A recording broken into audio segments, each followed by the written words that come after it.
Tonight, Ukraine declaring a national state of emergency as the U.S. warns a full-scale Russian invasion may be imminent.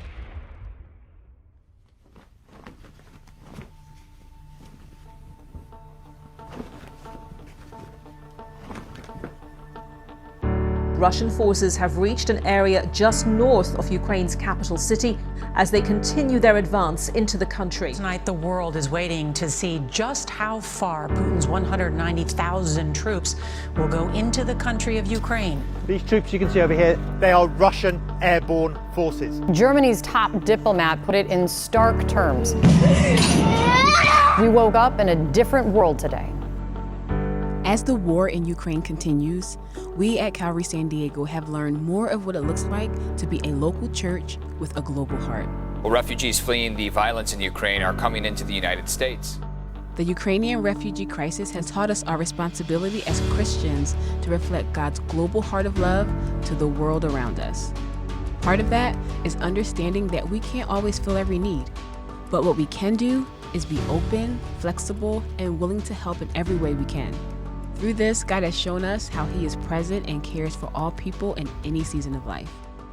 This is not the story of heroes helping those in need or those in need showing others how to be heroes. In this season of Crossing Cultures, we share our story about how God brought His love to the forefront of all of our lives in the midst of tragedy. Hi, my name is Phil Metzger, and in 1992 I moved to Moscow, Russia. From there I lived in the beautiful Central European country of Hungary, where my family and I spent the next 20 years living, learning, and sharing about Jesus. Different foods, culture, and language, but underneath it all, we discovered the most amazing people.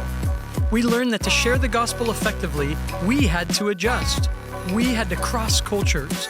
Now we're back in the U.S., and we're discovering that this country is a melting pot of culture. This show is committed to helping Christians connect to those who think, believe, and live differently than them. This is Crossing Cultures. As we prepare for this season of Crossing Cultures, we decided to sit down with our staff and talk about our involvement in Russia's war on Ukraine. This conversation will be sprinkled throughout the entire season to paint a picture of our experience with the refugees in Ukraine and in San Diego. All right, you guys, so here we are.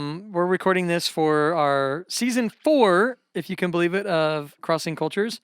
When Luis and I were planning this, we had been already recording conversations with this guy from Wheaton College, Dr. Brian Howell, and they were amazing conversations. And then all of a sudden, our whole lives kind of all changed. So we're redoing season 4 to be this amazing opportunity we had. We kind of named the overall like the Ukrainian refugee crisis, which I think is like dramatic to what really happened. I don't know what we'd call it, the Ukrainian privilege, the friends we made or something, something like that. But what I want to do is just kind of walk through the last couple months of our lives, what the Lord did. We've had these conversations already, but dang it, we didn't record them. And so we thought, let's just sit down and do this. And but what I thought would be fun to do is like, me and Frankie and Luis were talking about this yesterday, was like, we all have our jobs here. And then like what we all did during that time.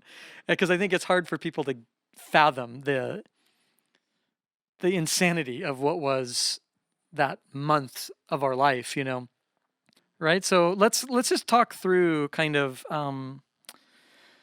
maybe not even the themes, like maybe we'll let themes come up as we just have conversation about kind of what we've all been a part of. But let's go back to the kind of the beginning of it all. It kind of started like I think something that people didn't know about or don't know about is that it started for us as a church remember we were praying starting in January for Sasha, right? You remember that? Yeah, Sasha.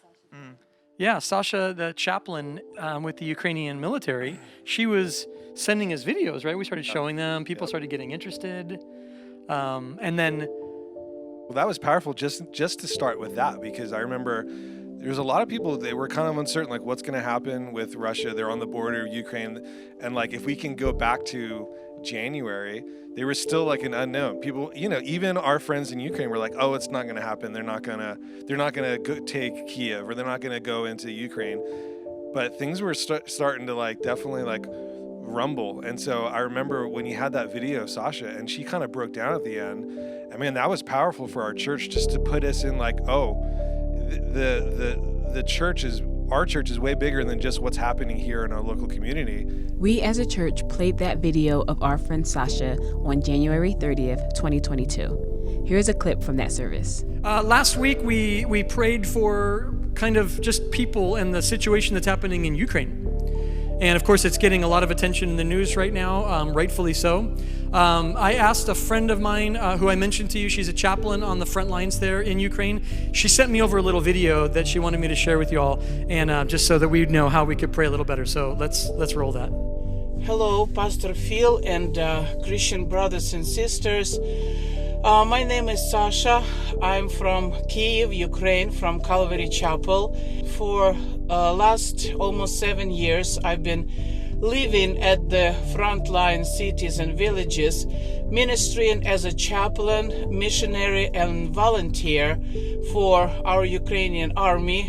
I just want to thank you for praying for us, and we need lots of prayers, because even though the war has been going little by little throughout these 7 years, now of course we have a threat of active combat and active war where thousands of people can perish. Keep in mind, this video was sent to us on January 29th, 2022, almost 1 month before the war started. In fact, the war has been boiling up for several years before this video was taken.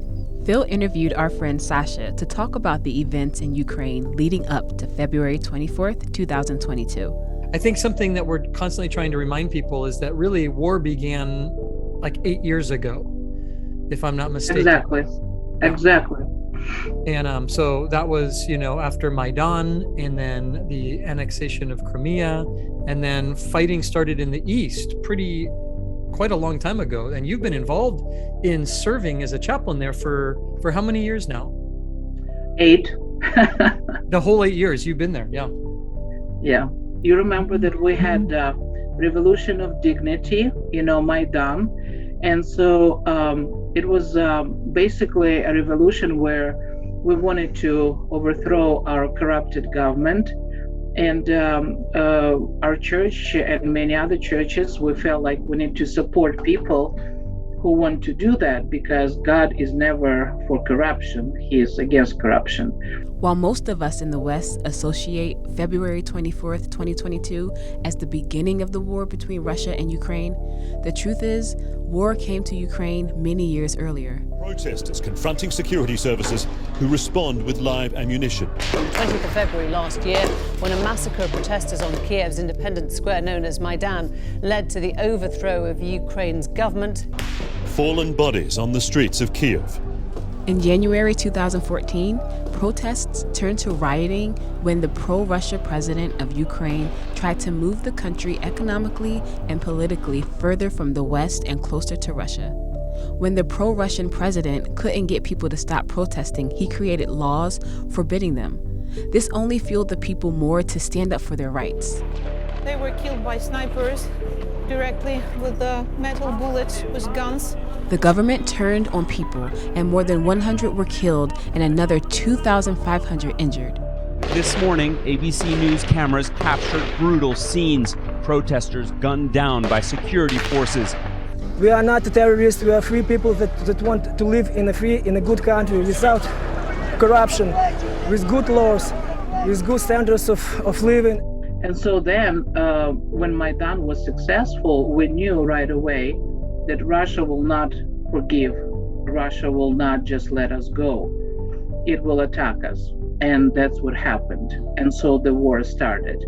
Basically what they did, they just provided weapons and all kinds of lies and TV lies and propaganda in eastern part of Ukraine, Donetsk and Lugansk area. And they said that people there, they did not like this revolution, and that this revolution was organized by ultra-Nazi and things like that. And so they basically tried to start that war inside Ukraine, civil war. but everybody knew that it's Russia. Here's Ben Morrison speaking on what the last several years has been like in Ukraine leading up to February 24th, 2022. The war has been going on for 8 years. Yeah. So this is certainly a new phase of it, right? Yeah. When they started it back in 2014, Russia kind of, pretended like it was locals, that it was all kind of within the country. It wasn't. I mean, it was all, Russia, the Kremlin kind of funding it, pushing it. Right. In March 2014, an unknown militia group took over the airport and parliament building in Crimea. They raised the Russian flag, removed the Ukrainian elect officials, and installed a pro-Russian leader. Russia's claim was that they quickly moved troops into Crimea to protect their citizens. On March 6, 2014, the Crimean parliament voted to leave Ukraine and become part of Russia. To this day, Crimea remains in Russian hands illegally, similarly to how Russia is trying to annex part of eastern Ukraine today. Phil and Wayne Check had a discussion on how this entire war had an effect on Ukrainians as well as the churches in that area. Look back through the prism of time, which for us, this has been going on for 8 years. So we've been living in this since the mass shooting on February in 2014, the Maidan revolution of dignity. And then we put in brackets and against corruption. They never quite finished that bit, but the dignity part was true. And so this is an ongoing event. And I actually look back to see how God has miraculously forged a people that is now been able to do what we're seeing in real time. So for me, the emotions were in 2014 and after the mass shooting and we evacuated people. I just went back home and looked at YouTube and I cried for weeks. I mean, literally it was, and then of course annexation happened and it was dread. It was like, oh my goodness, this is, Goliath was slain and now we're up against the Titanic. I mean, this is totally different. But God miraculously held the country, and it was like a house of cards that you keep pulling a card out and the whole thing's supposed to collapse and God miraculously holds the country. And then we saw the amazing Christian response back then. And so the model of what you're seeing the church do now is the same model that we saw as Christians were everyone was doing whatever they could and wherever they found themselves to be. And then the Christians went forward to the places where literally were hemorrhaging and planted churches. And we saw a chaplaincy movement that is now. So you go from communism to now within the military and the police force, there are spiritual, born again chaplains that are there seen as a vital role of what's going on. This is where people like our friend Sasha have played a role in serving soldiers in Ukraine for many years before February 24th, 2022. Chaplains ministry was very new for us. We knew some friends who were chaplains, but very, very few. And I did not want to go to the front line first because I thought I'll meet friends, I'll see soldiers who will become friends and then they'll die, because people were already dying. And so I thought I'll have, all kinds of high blood pressure issues and heart issues and things I'm having now. Yeah. And so I prayed and I didn't know what to do, how to do. I didn't have a uniform. And I was invited in 2015 to go to Stanitsa Luhanska, which is like 4 miles from the front line.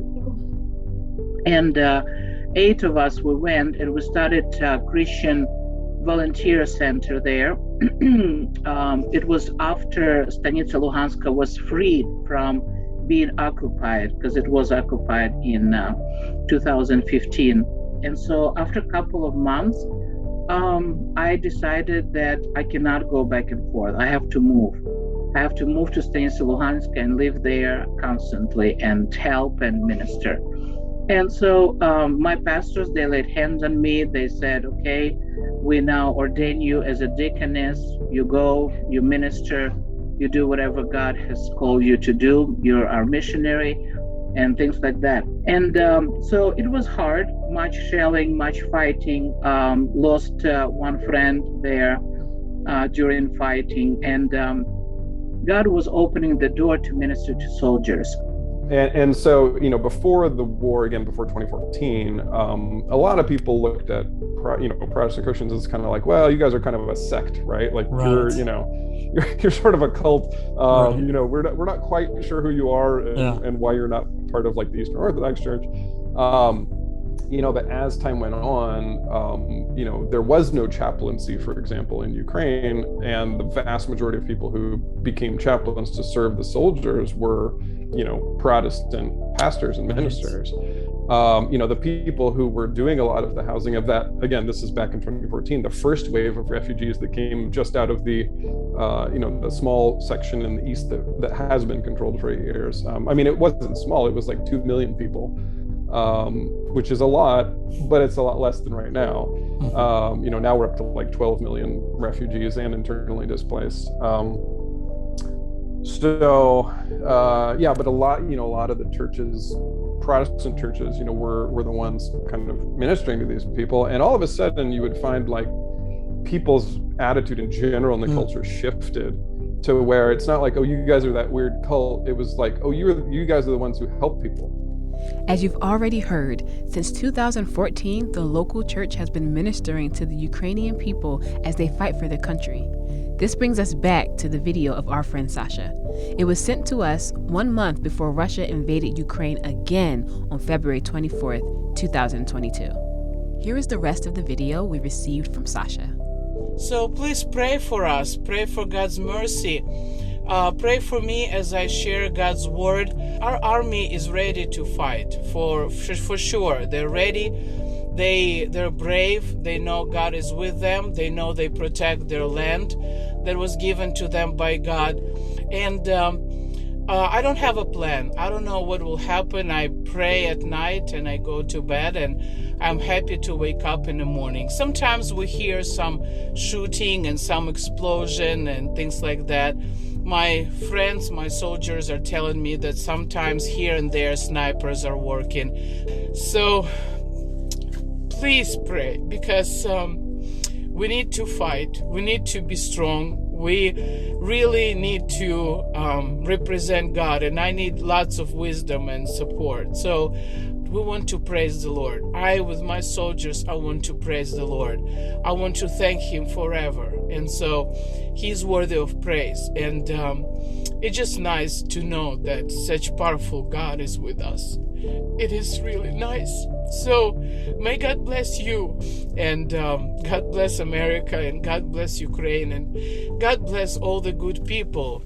We love you guys, and thank you again for being a church who cares and who prays, and will fight, and God already has victory. So amen. And I remember like they were praying for Sasha. You were giving updates. She was giving us updates. So you're right. That's kind of where that's what started our church's the vision to be praying towards Ukraine was with Sasha. We had a conversation with our friend Paul Billings about his experience in Ukraine as well as his perspective on the war leading up to February 24th. Paul, talk through that that season, like right when things started happening. What was going on in you and Mel, your heart, your mind? So like to give context for people then watching or listening, it's like, this is not like a short-term mission trip kind of a thing. Melanie was literally raised there. And in many ways, I've been with you a long time. So were you as an adult. This was home. Yeah, sure. Definitely Ukraine has and always will have a huge part of our hearts. And so when we, it's crazy because leading up to the war, right? I mean, everybody would probably remember the news and all the warnings and Russia building up their military. And I think what I was expecting was something like what had been happening since 2014, right? Where they just kind of take a small piece of land, and kind of say, well, there was Russian speakers there, so this was kind of us, liberating. But I don't think anybody really thought that they would invade all the way to the capital. I mean, so it was very shocking, and obviously having, Melanie's 3 of her brothers live there with their families, a lot of small kids. And as things got closer, we could kind of sense that something was bigger than we were anticipating. So we were talking a lot with one of Melanie's brothers about sending his family out. He was living in Kyiv, right. That's where they live. That's their home. So thankfully they did do that. They were able to do that. But, he stayed until after the invasion, when they started, bombing Kyiv, and he had a pretty hard time getting out. It felt like each week it started to get a little bit more serious, right? Like, oh dang, like this is getting real. And then February 24, the war started. Overnight in the capital of Ukraine, the sound of missile strikes and air sirens. Authorities, meanwhile, have told residents there in Obolon to stay off the streets as they say active hostilities are approaching. Explosions rocking several cities, including the capital of Kyiv. On Thursday, the full force of the Russian military was released. From the air came planes, helicopters, and missile strikes. Full-scale invasion of Ukraine, the largest invasion of a neighboring country in Europe since World War II. It's scary, like there is a terror that grips you that is, it's hard to explain, it's not like, obviously people respond differently, but when you have your wife, and your young children with you, it's really scary, And so I was talking to one of Melanie's brothers on the phone as they're driving. They're trying to drive out of Ukraine. And this is early on when all the borders are backed up for kilometers and kilometers, and people aren't able to get out, and they're, they have, I don't even know how many people, they had their, 8-passenger van, probably 20 people packed in there, and they're driving for, I think, I don't even know, but they were easily 24 hours in the car, longer than that. But I was just talking, I was like, hey, like, how are you doing? What's going on? He said, well, we're trying to get to Hungary. We know a place that we could at least stay there. And I said, well, we're thinking about meeting you guys there, And he said, that would be really, really nice, And so, yeah, we just went kind of with the initial heart of receiving like our family, and then even some of our friends, our Ukrainian friends that were coming out as well. And just because, I mean, how do you process that, right? You're like in your home, and literally, in less than a day, you're out of your home. You've had to leave everything. You don't know if you'll ever see your home again. You're talking to your friends who are further east, and their homes are already being destroyed.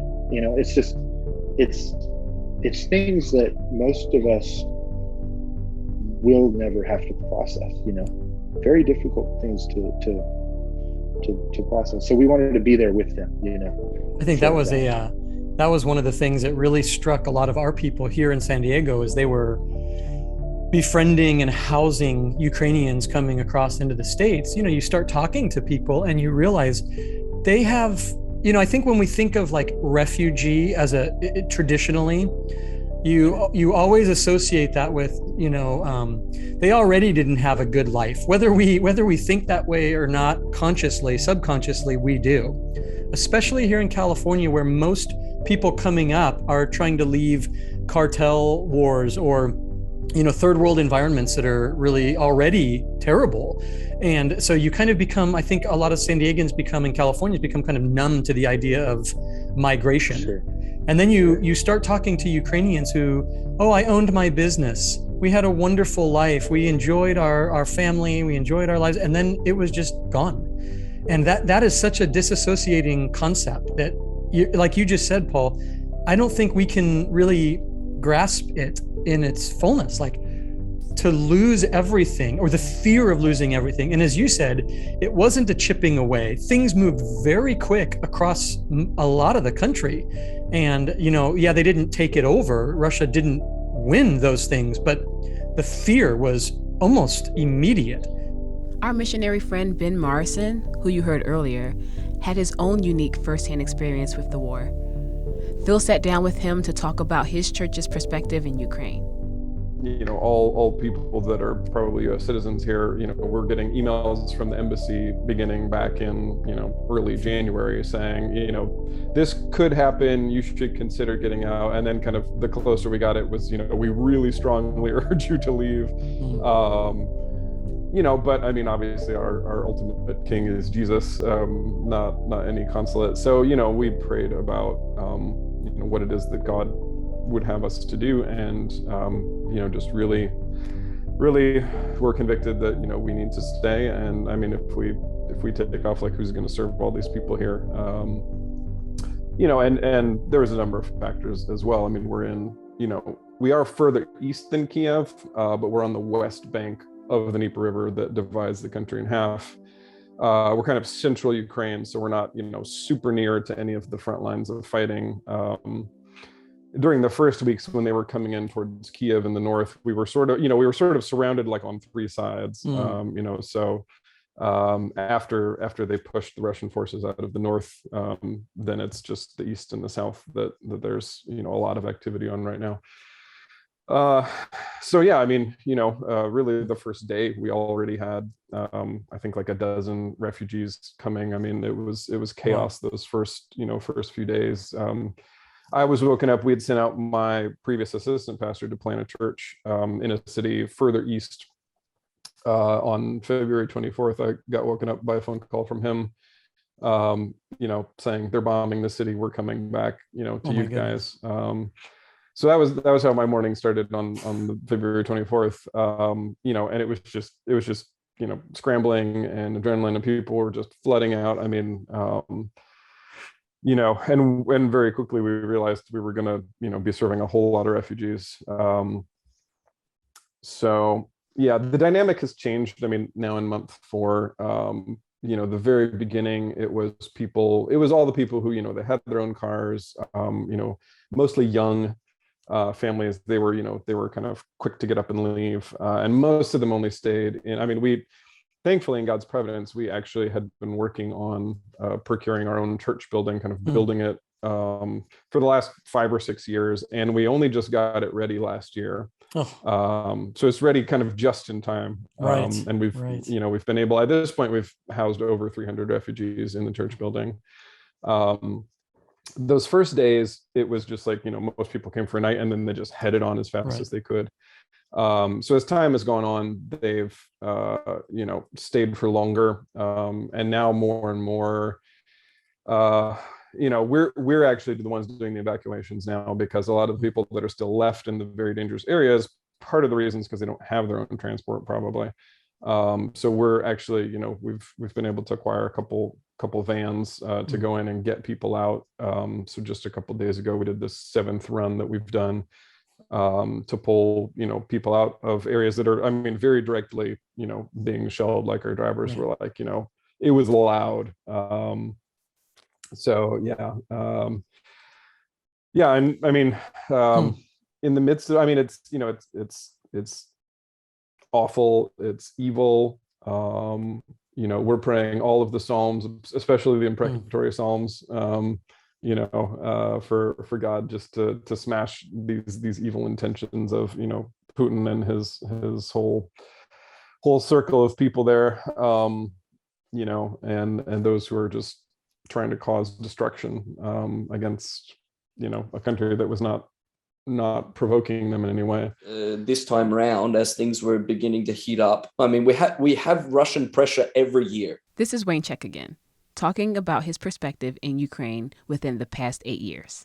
For most Ukrainians, the situation was, you know, they're going to stand down because that's what they always do. They're just hanging over the fence, you know, just threatening. And they end up backing down after getting some sort of political concessions or whatever. But through OM, we were getting the intelligence reports and preparing contingency plans if and you know, where will you be if this happens? Oh, here we go again. So actually, the guys that were leading us through that pretty well prepared us weeks in advance.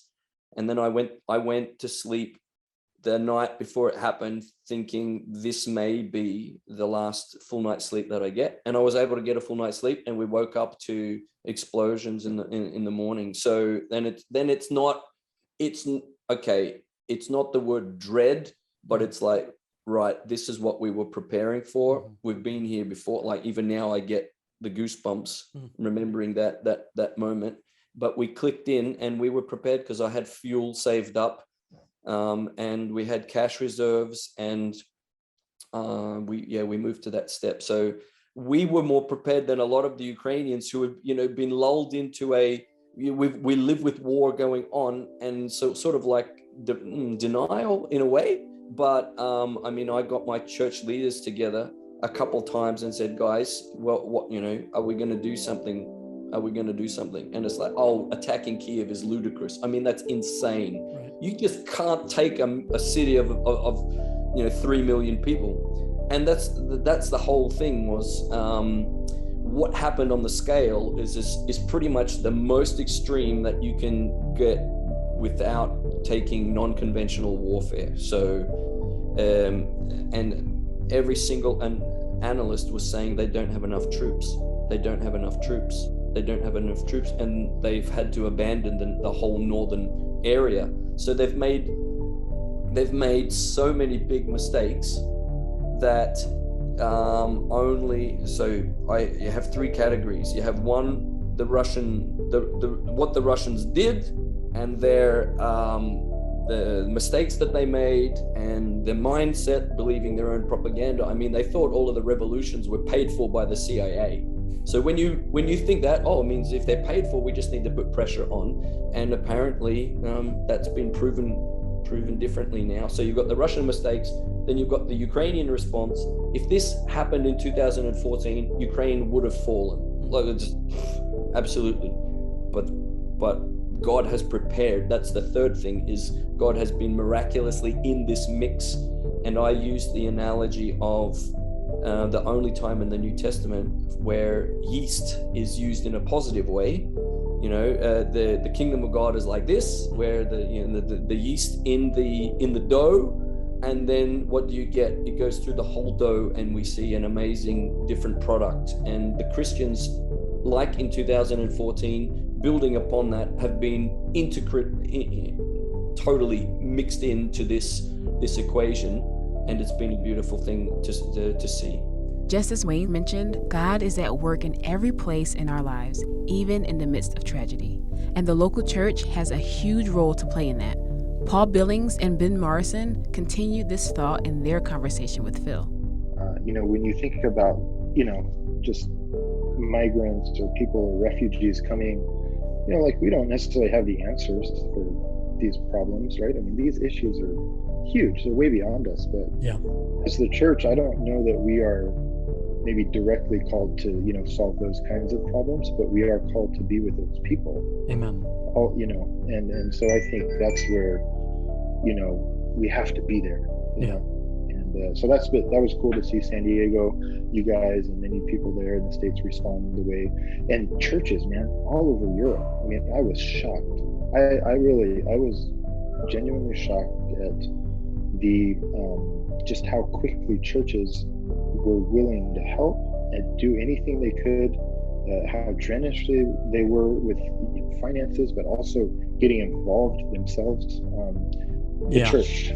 The generosity and the immediate investment of everybody's, not money investment only, but just life. We're helping. It was there was all this fear that was happening on one hand for us, but then on the other hand, it was I've never seen this kind of outpouring. Well, let me ask you about that, Ben, if you don't mind. I want to ask you about what have you seen, been there month 4, in terms of just gospel outreach, and because I was just talking with others about this, I think for so long, people that are outside of the church and outside of the Christian faith, they look at the church kind of with suspicious eyes, what is it? What is the church? And it's a broad ranging perspective. Some are oh, it's cute, let them have whatever they do, it doesn't matter, to kind of outright a resistance to the idea of the church, because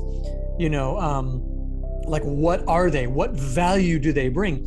And I think at least in Ukraine, I could say, and I'd really love your thoughts into this. I think that most of Ukraine is acknowledging the great value of the church. I'm saying the big C church. What have you seen these last 4 months from that perspective? This idea of like the work of the gospel, not just to preach a Sunday morning sermon, but like really the work of the gospel in the country these last 4 months. Yeah. Yeah, I mean, obviously when we're trying to share both practical help, obviously, they're coming, they need a place to stay, they need to be fed, we're feeding, at this point, we're feeding not only the refugees that are staying in our building, but over 500 refugees in the city every week, are coming, getting food. But also, to bring them hope, because that's something that, is really lacking, when you have to abandon your home, when you've had, we had one old couple that came and their car literally was like shot through with bullet holes.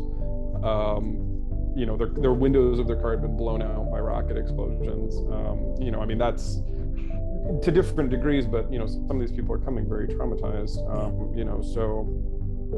we just try to let them know they're in a safe place. We don't try to like jump on them and evangelize them or anything, but they end up asking questions like, well, why are you doing this? Why are you here? And how are you? Because they see that we're still hopeful. So how are you keeping this hopeful mindset? We had one guy who was actually he was so the default kind of religion here is Eastern Orthodox Christianity. He was asking, he's like, so explain to me, why are you so joyful? Like that was his question. Love it. He's like, because I'm used to going to church and people are, kind of very serious and kind of downcast, and so we just kind of started talking about the gospel, like, because it's actually really good news, because Jesus has already done everything. It's not up to you to earn it. And at one point he turns to his wife and he goes, now I understand. He's like, it's because it's all finished. I'm like, exactly. And that guy, that was a couple that ended up staying in our city. He's now, a week or two later, he actually, he hangs out a lot, helps serve other refugees, ended up praying to receive Christ. He's now a member of our church. No way. Wow. Yeah. Oh, I just love it. And we're hearing this all over the country, truly, like in the hardest, in the easier, in the softer, whatever it might be, we're hearing, and again, it's that like idea that God brings beauty out of ashes. And we don't want to, in no way am I minimizing like the pain of what people are going through, but I just think it's important that people also see that like, this is where, and I was talking with Paul Billings not that long ago about this idea that the local church is an amazing, beautiful, dynamic entity that God has created globally. Like I always told people here, the church is the largest aid agency, if you want to see it that way, in the world, because we're everywhere. We're able to jump in right away. We titled this episode Without Hesitation, because we saw how the church responded to the overwhelming need in Ukraine when things went from bad to worse. This looked like local churches around the world playing their part in helping Ukrainians in their time of need. The needs in Ukraine were immediate, much like Paul the Apostle describes in Titus 3:14, when he says, "Our people must learn to do good by meeting the urgent needs of others. Then they will not be unproductive." Through the church's response to the urgent needs in Ukraine, we saw God do a work. He brought hope to Europe despite the heartbreak of war and evil intentions of world leaders. It felt like it caught everybody off guard. Like, this is actually happening. Obviously, like, that's when our whole, like, experience of, like, just decisions being made immediate. No more, like, let's wait till our Monday staff meeting to talk things through and have a conversation. It's just kind of like, it just has to happen. I think it was that same week, we were like, well, I think it was like the day of the war starting. Like, okay, what should we do? Because we were planning on going somewhere. It was like, I don't know if we were planning on going somewhere or like we were thinking of the spring break, like to take Hannah somewhere or something like that. It's such a blur, the timing. Because I remember thinking, you're going to go, you're going. And we had a prayer meeting Friday, and I was like, yeah, Phil's probably going to be going out tomorrow. I didn't know that we were all going. Yeah, we left like 2 days later. Got a ticket the next day, yeah. Yeah, we bought. So it was all like boom, boom, boom, boom, boom. And then we spent that time, and we're going to have those conversations with other people, but we spent that week there. And I think that did something for our church. That feeling of like, we're involved, huh? The fact that you were going and then that you were there, and I remember having this shift like, oh no, we're directly connected to what's going on. It became very the personal. prayers were, not that I wasn't like moved to pray for Sasha, but like, I do life with you and you and Hannah, and you guys are there. So it's like, oh my God, it's like I'm just really praying for everything that's going on in a different way. Wow. It became real. Yeah. For sure. Yeah. Well, the other thing too that was really, our church got very involved because we raised a lot of money in about 2 days. Remember that whole thing? Oh my gosh. text message That was like, like, how are we forgetting this? We couldn't go to the thank bank. you. Remember, we couldn't go to the bank because we didn't have enough time. No, and we just asked people to give us cash. And that we were going to reimburse how them. How much cash did you have in your carry-on? $35,000, I believe. Just in his carry-on. So like on the literally airplane. in one day, we raised $35,000. Yeah, because I think we sent it out the night before, right? Phil sent the text to various people in our congregation on Saturday, February 26, which read, "Hey friends, this is a bizarre text, but I need cash today. This text is actually not a scam or a joke. Haha, not a fake text. I need to get as much cash as I can to take to Hungary and Ukraine. We won't be able to get enough out of the bank in time, but the church can write you a check for any amount if you bring it to church today." End of text.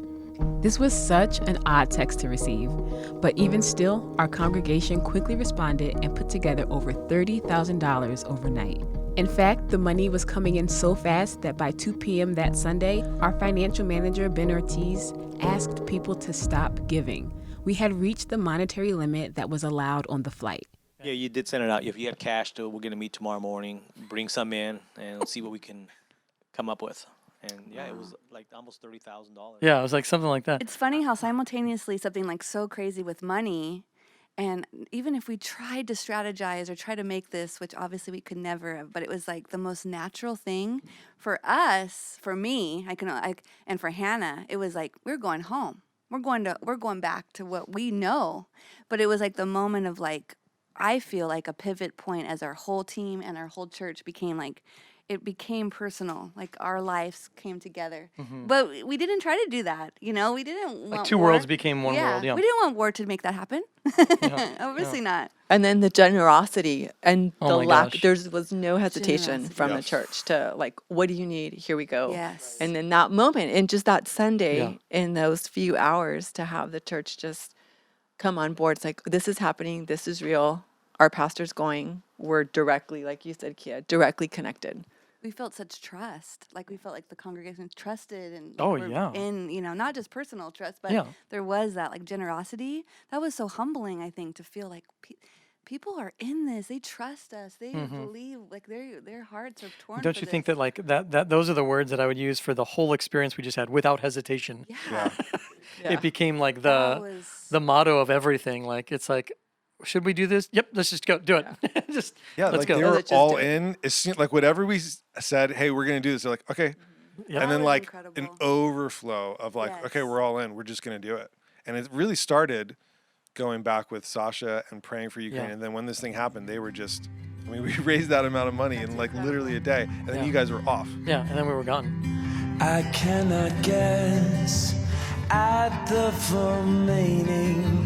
I just simply succumbed to the first dim beginnings of understanding your radiant love.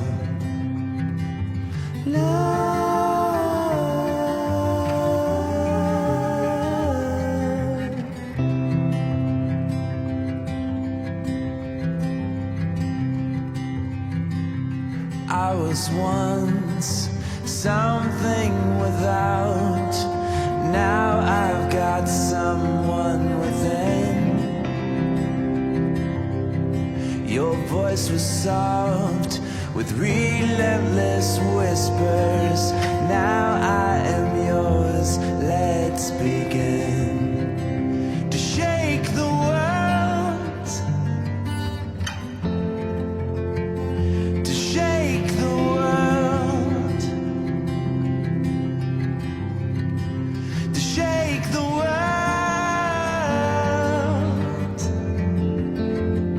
to shake the world, to shake the world,